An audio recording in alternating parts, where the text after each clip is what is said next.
Good morning and welcome to My Catechism. I'm your talk show host, Father Lucas Inoc, and together with me is Brad Adam Anpier, the President of the Catholic Faith Defenders of the Archdiocese of Cebu. Today is Palm Sunday, or other term for this particular Sunday is Passion Sunday.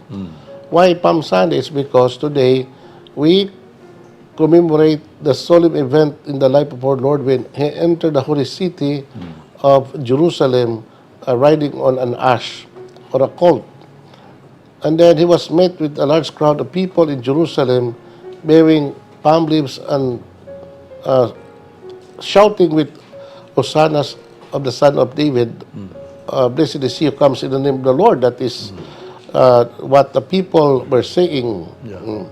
And what you call, that's what the people were also shouting and singing. Hosanna sa anak ni David, daygon ang nagaling sa ngalan si Ginoo. Hosanna kay taas-an. And you know, this is also called Passion Sunday. It's because our gospel reading today reads to us the passion of our Lord Jesus Christ. No? So, how Jesus suffered and died for our sake is being recorded in the four Gospels, and that is something that we are also reading in our masses today. And this is what Brad Adam and Pierre will be discussing and reflecting on today. Please stay with us. We'll be back after this short break.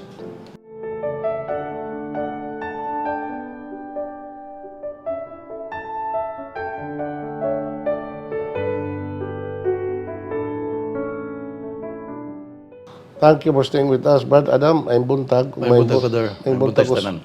May buntag usab sa atong mga viewers. Karon, Brad, yan nagyuta sa panahon sa Semana Santa. Semana Santa. So, mao na ni ang matawag nato og the highlight of our celebration during the whole season of Lent, no? Mao ni kini ang matugpa kinatumian sa atong pagpangandam sa atong pagsaulog sa panahon sa Kwaresma, Brad. O, Brad, karon sa panahon na, before we talk about the Passion of our Lord, ato hisgutan, gining itawag nato Palm Sunday. Part of our celebration sa atong mga misa, mga pagpadalangin sa mga lukay, Brad, in imitation of what the people did when Jesus entered the holy city sa Jerusalem. Ang mga tao nagdaog mga sanga sa kahoy o mga dahon sa palma, no? Timaan sa ilang pag-welcome sa atong Ginoo as their King. Pero lagi, Brad, mautanan ta unsa mang matangas pagkahari ang atong Ginoo.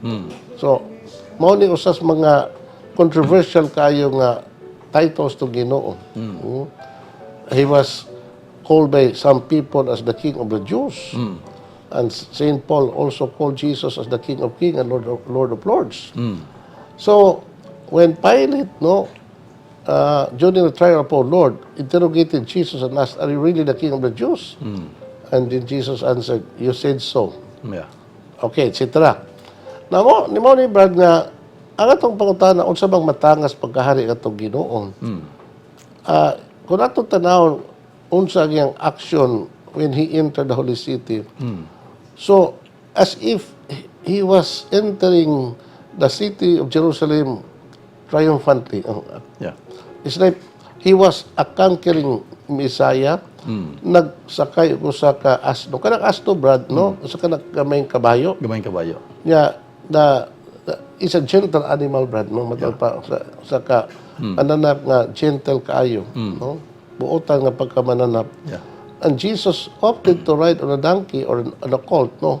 Wasa mo sakay sa kabayo because the kabayo, but is a symbol of power, symbol of authority, symbol of strength, no? Ang atong Ginoo may sakay usa ka colt o sa ka asno, no? Nagpasabot lamang nga siya usa ka hari sa kalinaw. Usa ka hari nga nagdaog kalinaw sa tibuok kalibutan, a gentle king who came into the world in order to establish the reign of God. So aron ang mga tao dili mahadlok mo doon niya. Aron ang mga tao makasangpit kaniya ingon nga ilang hari, dili hari nga lukdo og korona siyang ulo, magdala og sitro sa iyang mga kamot, kundi usa ka hari nga sa kalinaw ug usa ka hari nga may nantuson.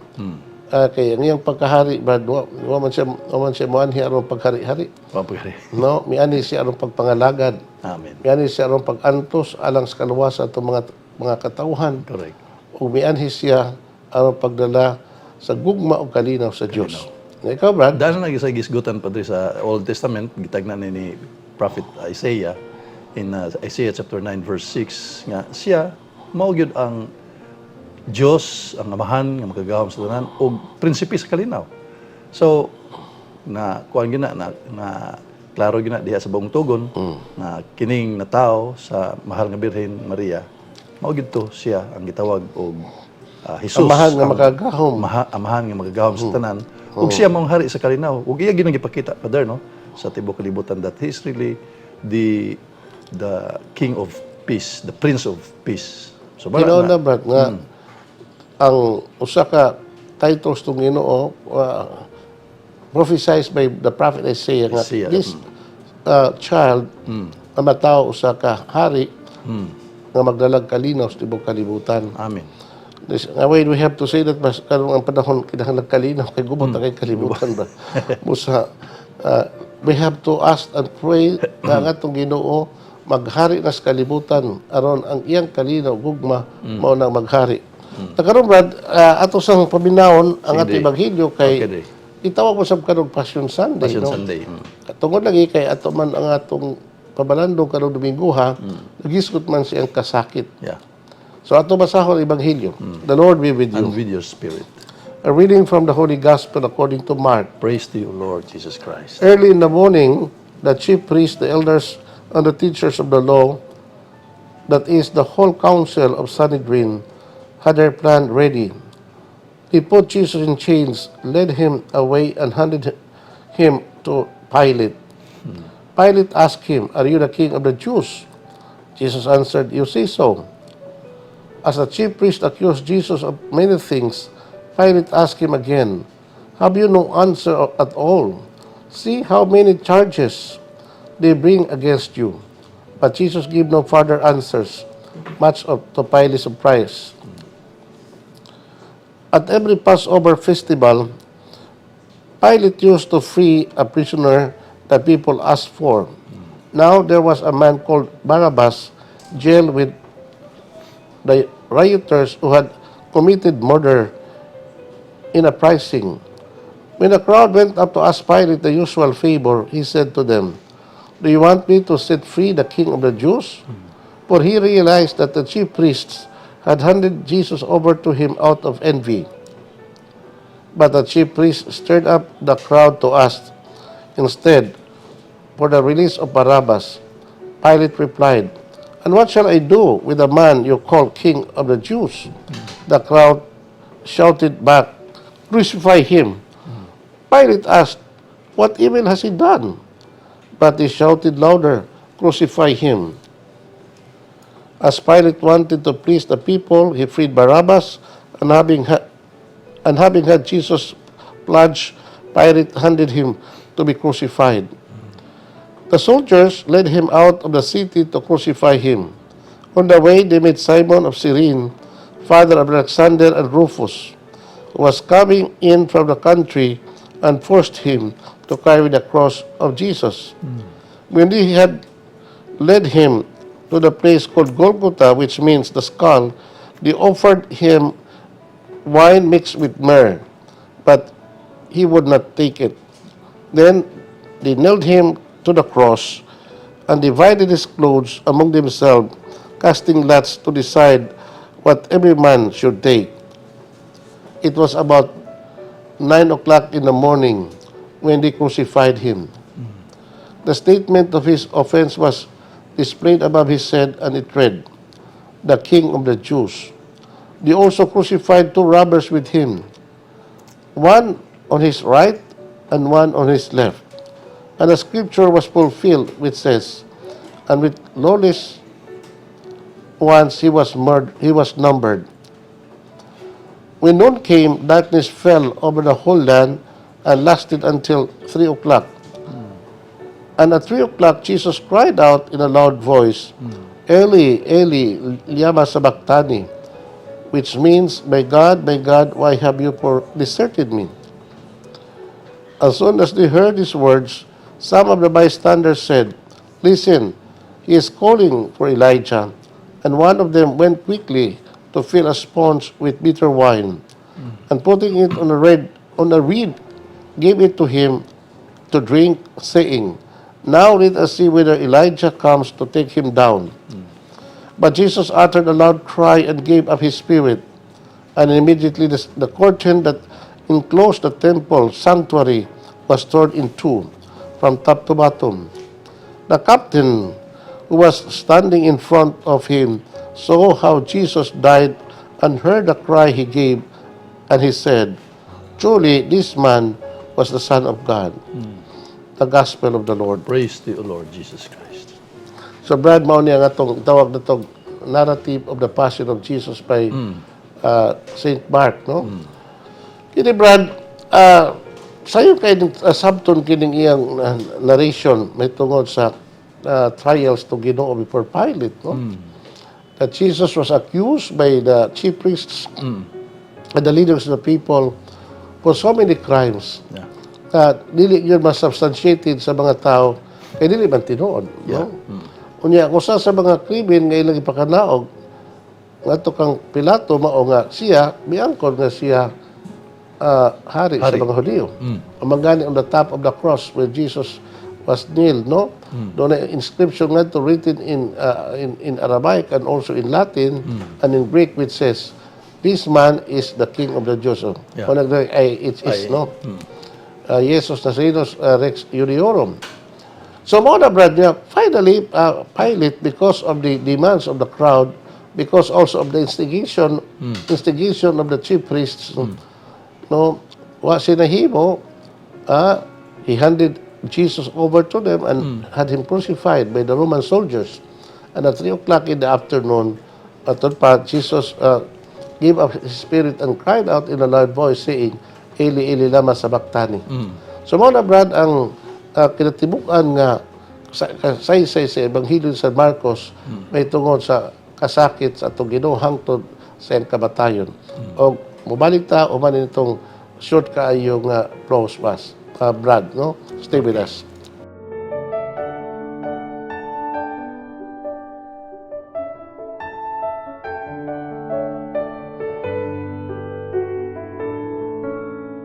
Thank you for staying with us, Brad Adam. Ato ng padayunon, kining atong pamalandong karong balaang adlaw sa Semana Santa, karong Dominguha nga mao ang pasyon sa Ginoo o Domingo sa Lukay.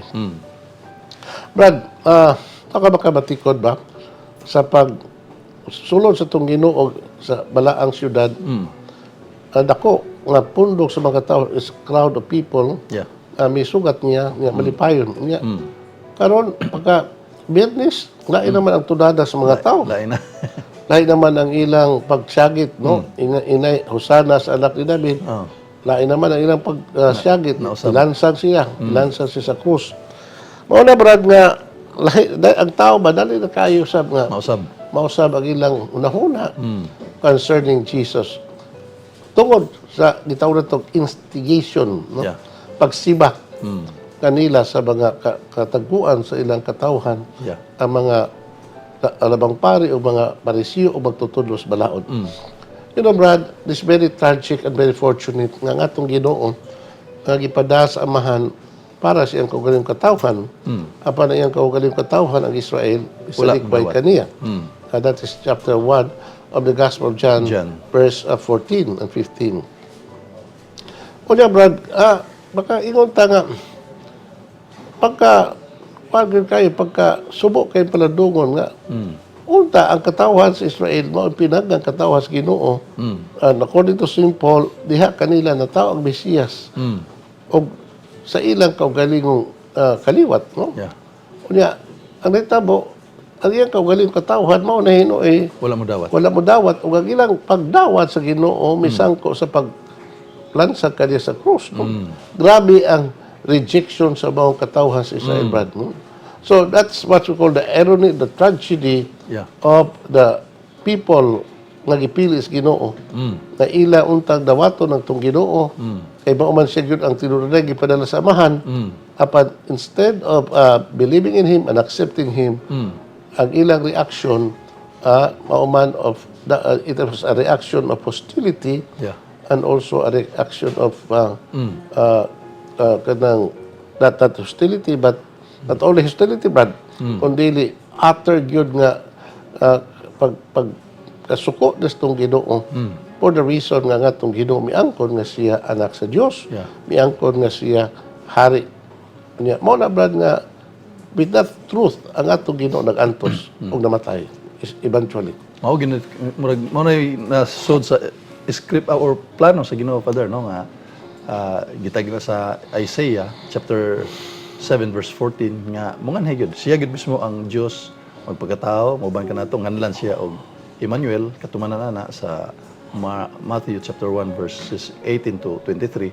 Pero tinga ka, Father, tungod kay murag scripted na daan, Father, no, nga ang siya mga dinhi pero wa dawata gisakit hinoon kay gipatay, but eventually mo na nga nabanhaw siya at paghuman sa tulo ka adlaw, Father. So murag ang plano sa Ginoo gyud sa kaluwasan murag nasuwat na gyud, scripted na gyud niya. Apil na tingal tong mga tawo ato O diri manabal nga kanang matud pa sa Ebanghelyo sa Mateo ang tanang ginahitabo sa kinawastong Ginoo katumanan sa panagna.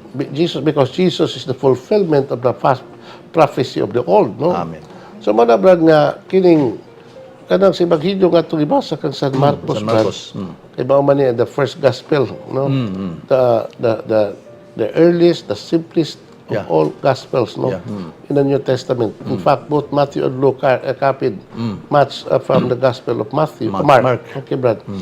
So, kining paglansang sa mga Romanong kasudaluhan, Brad. Although ang nagtaras itong Ginoo mga Hudiyo, pero ang nag-execute sa itong Ginoo ang mga Romanong sundalo. Bilanguhan sa itawag centurion or captain of the soldier. Yeah. No. Muna brad nga, ang may carry that sentence was not the Jewish people, but Yeah. the Roman soldiers. soldiers, because kay ang Romanhong kagamhanan mauban ang nagduma sa katawhan sa Israel. So, Jesus was subject to the Roman law.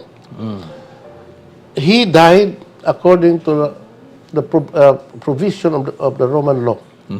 Kay kung ang atong Ginoo namatay pa suma sa balaod sa mga Hudiyo, Brad, dili unta siya mamatay pinaagi sa kasakit Sa cross. diha sa kamatayon sa cross.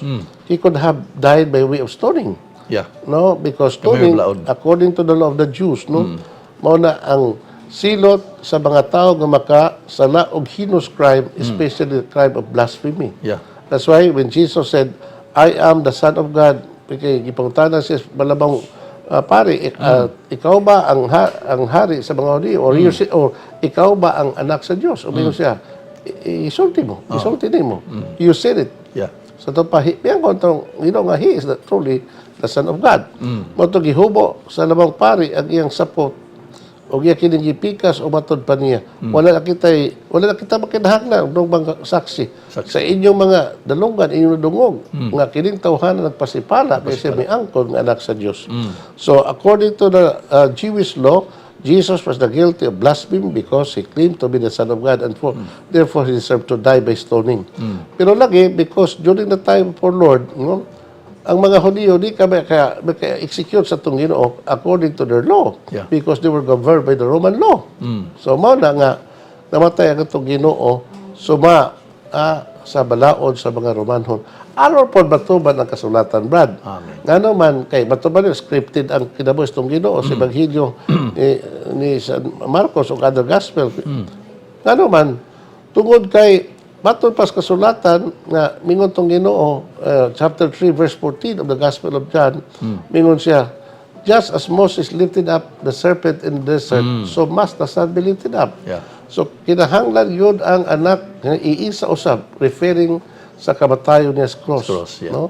O, sa Ebanghelyo sa ni San Juan mingon ang atong Ginoo kapitulo 7 17 mingon, when I am lifted up on earth, no, I will draw all men to myself. Amen. So, while laing paagi nga mamatay itong Ginoo, gawas sa iyang kamatayon sa krus. Kay mauni ang panagda sa karaang kasabutan, umaw sa magkabubot o siyang amahan. Muna, Brad, nga, yung scripted, which is true.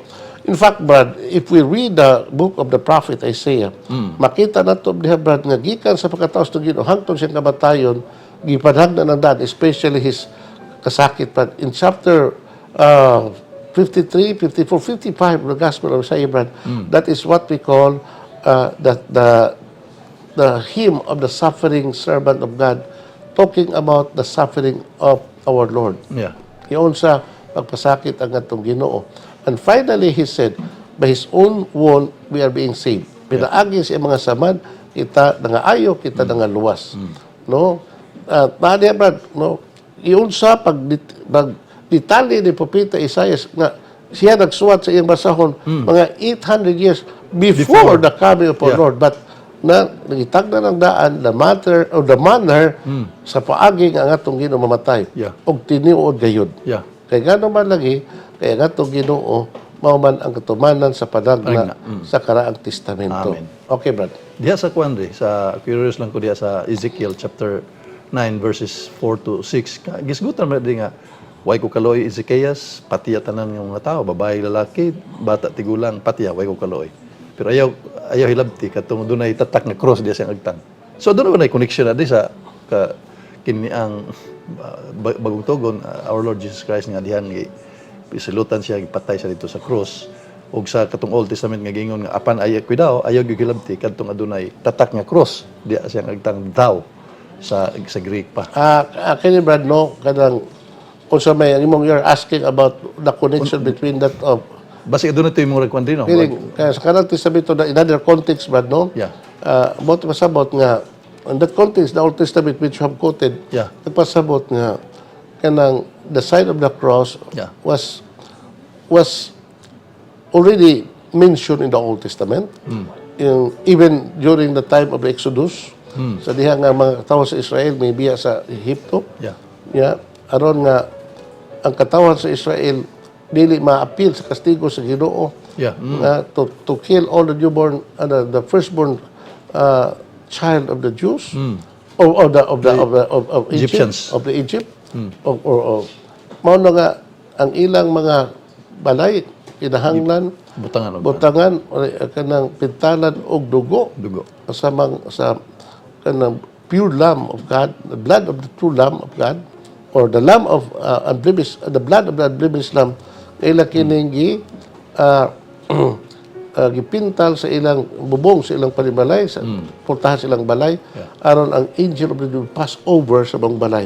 So, doon kuan, Brad, doon ay gitawag nato og kanang precedence in the Old Testament, no? Ang pag-sign sa maong kuan, dugo sa mananap sa ilang balay o katong imong isgutan could be a prefiguration of the cross of our Lord Jesus Christ, which is the cross. And it's good that you mentioned about that, Brad, because what is the cross? Yeah. No? For those katong mga pagtuoban ang labi na ang mga Hudiyo nga wa mo tuos tong Ginoo ang cross mao ang para nila walay hinungdan, walay kapuslanan.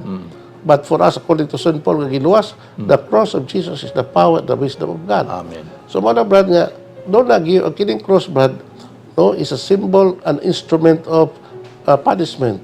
But with Jesus who died on the cross becomes the symbol of triumph. Amen. O kadaugas itong Ginoo.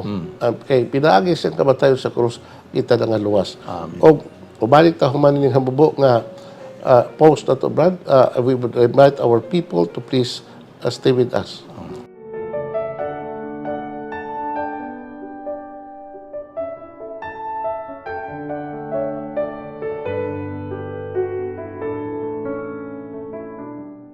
Thank you for staying with us, Brad. Adam, ato nang paminaw ang atong Ebanghelyo diin naghiskot towards the end of the text nga itong ibasa. Which is, ako rin may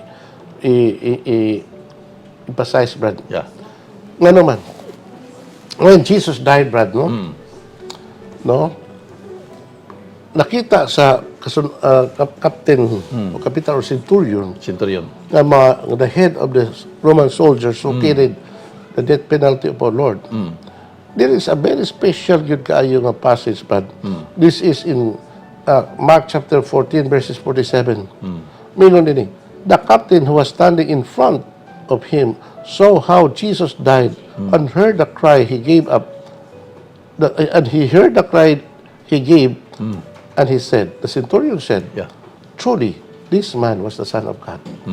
Iba baka Brad, kini pura nato, wala kayo na nato. Pero this is very important. Nga naman, because in this particular passage, Brad, no, Saint Mark, in writing his gospel, no, he made a conclusion of his thesis. Because the whole gospel of Mark, Brad, is like a thesis. Yeah. What do you mean by thesis? He wanted to prove that Jesus is the Son of God. Kaya nga naman, yun sa pag-establish ni Mark ang iyang thesis. In the opening verse, chapter 1, verse 1, ingon si San Marcos, this is the gospel of Jesus Christ, the Son of God. So meaning to say, iyang gisuwat ang Ebanghelyo sa atong Ginoo nga mao ang anak sa Dios. He wanted to prove that Jesus is the true Son of God by way of his preaching, by way of his miracles, and by way of his many good things yang gibuhat, which Saint Mark purposely wrote in the whole of his gospel. And then finally, Mark wanted to prove that Jesus was truly the Messiah, the way Jesus died. So, when Mark wrote this passage in chapter 17, putting the words in the mouth of the centurion, truly, this man was the Son of God. So, mihimo siya siyang conclusion. Unya, Brad, it's not just the centurion was making a statement, but not just the conclusion. Mark purposely wrote it as a conclusion of his thesis. But there's something more. Nga naman, kay, Brad, ingon mga itong Ginoo ba? When the Son of Man be lifted up, I will draw all men to myself. Yeah. Sa ito pa, ang iyang kasakit, ang kamatayon sa krus, it's like a magnet that would draw people to him. So, the fruit, the number one fruit of his crucifixion, of his death on the cross, is the conversion of the centurion. Yeah. Why? Because with that event, nakatuaw siya sa pag-ingon, truly, this man was the Son of God. Sa ito pa, the centurion was converted. So, kato sa centurion na din, mo nagduslak sa... Dili, ay po to. Ay po to. Dili po Okay. to siya. Usa to siya mga sundao. Okay. Pero dili siya mo yung nagduslak. Di kaya siya mo yung naglansang sa Ginoo. He was there to supervise the execution Okay. provided by the Roman law. So, mga na, Brad, ikaw. Mao na din ang katong pag kakita niya na di conversion siya diri kanang gitawag og metanoia because pagkatan-aw gini sa Ginoo nga mao na nahitabo nakatuwa siya. Truly, he is really the Son of God. So, at that very moment, Father, I think there is a conversion. Sama sa to, Adre, diha sa pagtanaw nato sa Ginoo sa krus, kung ang usa ka tawo makita lang sa kinasingkasing sa krus, Padre, murag magkatuwa po siya sa iyang galingon. Kung kasa siya, please forgive me, Father, for I have sinned. Muna tingali ang kuha na sa pananaw nato diha sa kamatayon ni Kristo sa krus because the cross is really the power according to St. Paul in 1 Corinthians chapter 1 verse 18. Na kining cross di ay nato tagtag sa gahom sa Dios. Although ang uban, Father, ilag yung gisalikoy ng cross kaya according to them ang gibitay sa cross tinunglo. So matininglo ang tao nga gibitay sa cross pero nato mga Katoliko nga ginaluwas sa kini kagahom sa Dios. Ano ba ito, kanunay maginang kutloon sa mga nagtinuhuan ba niya kanang mga quotation ba sa Biblia nga tinunglo ang tao nga Gilansang sa nga cross. gilansang sa krus, no? Kada sa context na sa Old Testament kadto mga tao nga tinud-an ay god nga kriminal nga gilansang kay mao magana ang gitawag og execution for people guilty of Crime. high crime, no? Sa mga kasundaluhan nga gihimo sa mga sundang Romano niadto mga tao mao guilty og mga sala nga dako kayong sala. So, buti pasabot, Brad, nga before the death of our Lord Jesus on the cross, no, mao na ang simbolo sa, that's a symbol, but ako nag-ingon, instrument for punishment. Punishment. Oh. Busa, tinunglog yung tao ang patay diha. But when Jesus died on the cross, ang cross assume a different meaning. Yeah. Mao na nga, unsa ba gyud ang meaning ni namang cross? It's just a mere kahoy, a small piece of wood, no? The vertical piece and the horizontal piece, but without Jesus dying on the cross, that cross is a very, is abhorrent kay sa mga tao. Bato palagi, diyan ang maong simbolo, diyan ang mga instrumento, na diha magantos ang mga tao nga tinunglo. No? Apan, sa atong Ginoo nga siya nagpalansag sa maong kahoy sa cross. So ang cross nagbato na og lahi nga kahulugan. Ang kahulugan ini no longer a symbol and also an instrument of punishment, but also the symbol and what you call the instrument of our salvation. Amen. Ano man kay diha sa maong kahoy sa cross, diha giluwas ni Kristo ang kalibutan. Diha sa cross ipadayag sa Dios ang iyang nakugugmas tibok kalibutan. Kay sa pag-ingon sa Ginoo sa Ebanghelyo ni San Juan, no, for no greater love than this to lay down one's life for one's friends. And how did Jesus lay down his life? No, it's not by way of dying by a natural death, but it's by way of crucifixion. Diha sa bang kahoy iyang gihalad iyang kaugalingon aron nga iyang maluwas ang katawhan. Now, there is another passage, no? This is the conclusion. It's not a conclusion, but the high point sa iyang Ebanghelyo nga itong ibasa karon. Ningon din, when noon came, darkness fell over the whole land and lasted until 3 o'clock. And at 3 o'clock, Jesus cried out in a loud voice, Eli, Eli, lama sabachthani, which means, my God, why have you deserted me? You know, Brad, kining po bitaw, my God, no? Kung ano magpasabot nga itong Ginoo, gibiyaan sa Ginoo, siyang amahan. Actually, Jesus quoted from the book of Psalm chapter 93, Brad, no? It's a cry of a suffering humanity. The cry that Jesus uttered, not only of his own suffering, but the suffering of the whole humanity nga iya gidala, pinaagi sa kamatayon sa krus. It's not that his father abandoned him, but it was just a cry of a man, no, as if God abandoned him, but God never abandoned him. It's a cry of extreme suffering. No, my God, why have you deserted me, or why have you abandoned me? And soon as they heard these words, some of the bystanders said, listen, he is calling Elijah. Kini matawhan daw kahibawag Aramaic man. Ano na kanang Hebrew nga pinulungan. Perhaps katong mga tao nga nakabisulti niini was a Roman soldier. Kay being a Roman, ang iyang lingwahe is Latin. Pag yung gusto ginulaman naman sa Magtadi, it was not the Hebrew language, but it's more an Aramaic, no? Or nga Eli, si Elias tingali di gitawag, no? O nga siya bingko nga tanawa. Mitawag siya kang Elias. Nya usa ka dila mikuha og usa ka esponghang sinagulan og giiyak kining gihubod sa suka, sinagulan og kanang pait kayo nga apdo og iyak kining gibutang sa tuboy sa tupon og iyak kining gipainom sa baba ni Jesus. But Jesus refused to drink it.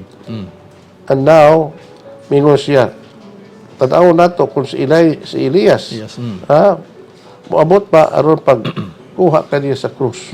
Nana ang iyang komentaryo, Brad, ang iyang matawag nato pagbugal-bugal sa itong Ginoo. And with that, Brad, Jesus uttered a loud cry and gave us his spirit. And then he died. A curtain that enclosed the temple sanctuary was torn into two from top to bottom. Anong isuwat pag gini, Brad? Because that curtain man separate the people from the sanctuary of the priest and of the people. So the turning ang pagkabahin sa bawang curtain, Brad, symbolizes the end of an old era and the beginning of the new. So sa tuwa, the Old Testament had finally come, had finally ended, and the New Testament had now begin. Yeah. No. Yung mga brad nga, hindi sa symbolic gestures or symbolic action, brad, or symbolic nga mahitabo sa templo. But para nato, wala nato, pero para sa mga Hudyo nga nga basa ni mo na ang ilang pagsabot. Unya, lagi brad, na at 3 o'clock Jesus died. That's why we have this 3 o'clock prayer in the Divine Mercy Devotion. Yeah. That is what we call the hour of mercy, which Jesus said, no? Yeah. At this hour, you have to recall at the moment that I died, and you have to immerse yourself with that of my agony. And I refused nothing. Yan tumakalag nga mangayo ka na ko bisag unsa by virtue of my soulful passion. Amen. Mo ni kasultis tong Ginoo, brad. So we have to recite the 3 o'clock prayer as taught to us by Saint Faustina in the diary.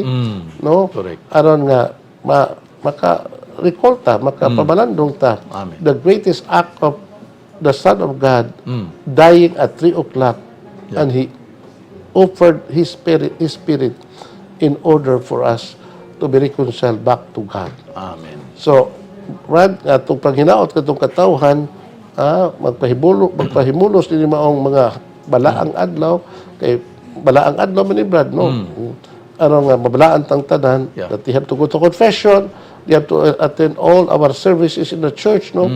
In the commemoration of the Passion, Death, and Resurrection of our Lord, gitawag na itong Easter Triduum. Beginning from Holy Thursday, Good Friday, and then it will be finally celebrated on Easter Sunday. No? Mauna brad nga, ang pagkabanhaw sa itong Ginoo, mauna ang iyang kadaugan. No? So meaning to say, the death of our Lord brad was not an end. It was just a beginning of a new era of man's history. The era of grace, no longer under the bondage of sin, but we are now under grace. Amen. O makaduol tas Ginoo anytime sa itong kinabuhi. Kay iyang gi-offer iyang kaugalingon anong kita balikonsal balik sa iyang amahan. Amen. The Lord be with you. And with your spirit. May Almighty God bless you, the Father, the Son, the Holy Spirit. Amen. Amen.